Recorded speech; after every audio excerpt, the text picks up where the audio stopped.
अब एक महात्मा था, उसका जो गुरु था ना, वो अपने शिष्य को कहता केवल चिंतन करो, केवल ध्यान करो। और शिष्य की भूमिका उस स्तर की नहीं थी। याद रखना, ये समझना पड़ता है।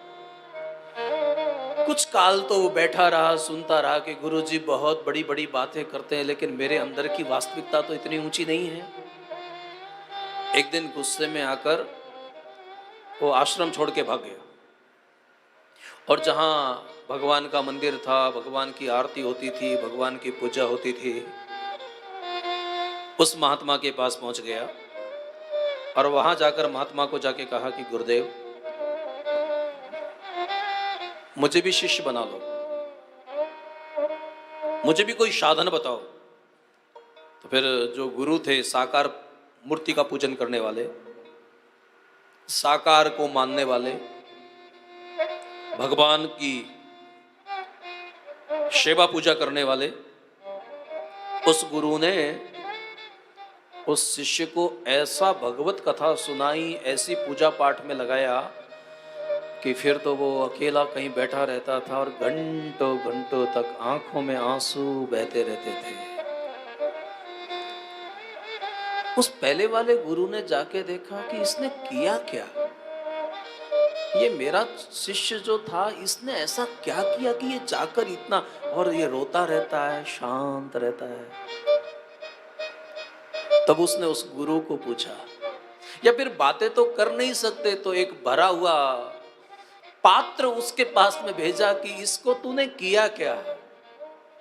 तो वो जो दूसरा साकार को मानने वाला जो गुरु था ना, उसने क्या किया, उस दूध में बतासे डाल दिए, कोई भी मिश्री डाल दी, कुछ मीठा डाल दिया।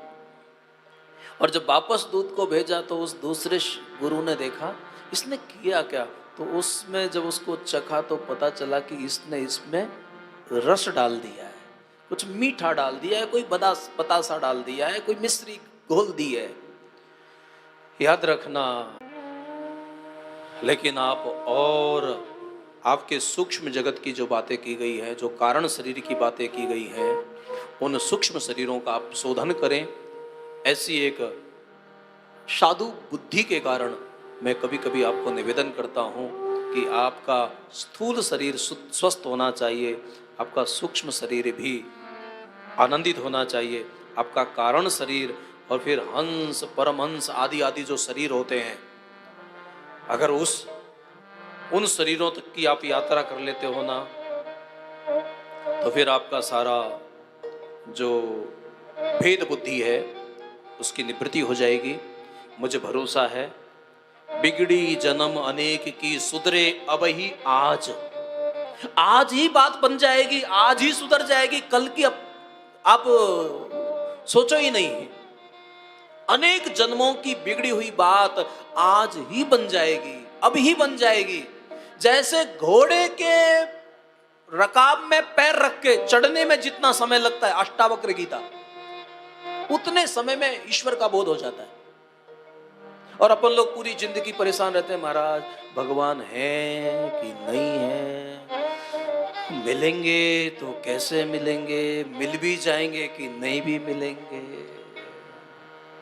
याद रखना मेरे भाई बहन, मूड व्यक्ति को समझाना बहुत कठिन होता है। तो इसलिए ज्ञान के साधन भी अनेक प्रकार के रामचरितमानस में बताए गए हैं, लेकिन मैं एक बार फिर से निवेदन में करूं कि अगर उसमें रस नहीं होगा तो तुम्हारी प्राकृतिक दोषों की निवृत्ति नहीं होगी। और जो प्रकृति के अधीन है वो जीव है, और जो प्रकृति के पार है वो परमात्मा है। तो यहाँ बहुत सारी बातें ऐसी दार्शनिक हुई, और उसके बाद भवानी शंकरो वंदे, श्रद्धा विश्वास के प्रतीक, उनको प्रणाम किया। गुरु के प्रति गोस्वामी जी की बहुत निष्ठा है। मैं पुनः पुनः कहता रहता हूं, अगर गुरु को व्यक्ति मानोगे, मंत्र को शब्द मानोगे, और अगर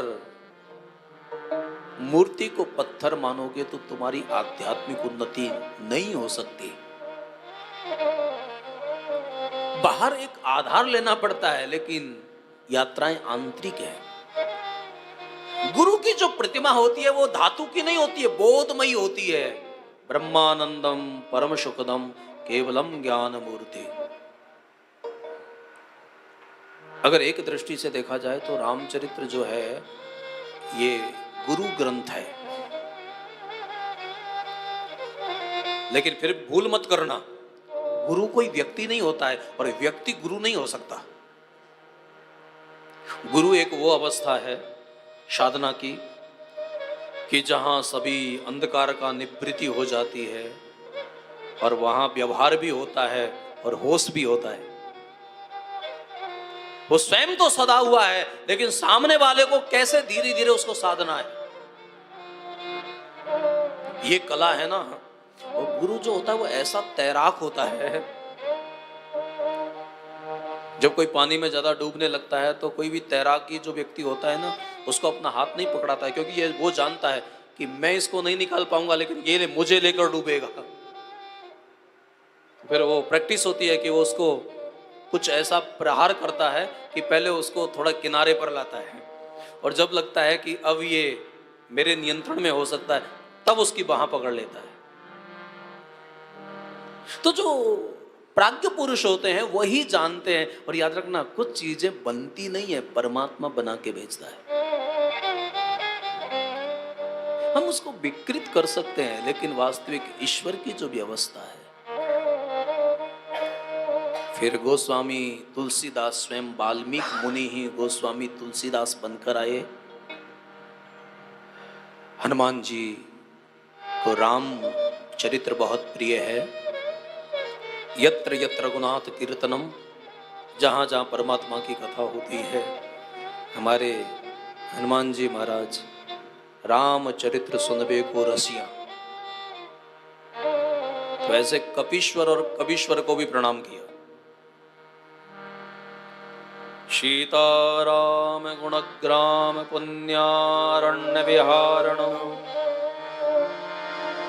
वंदे विशुद्ध विज्ञान कवीश्वर कपीश्वर।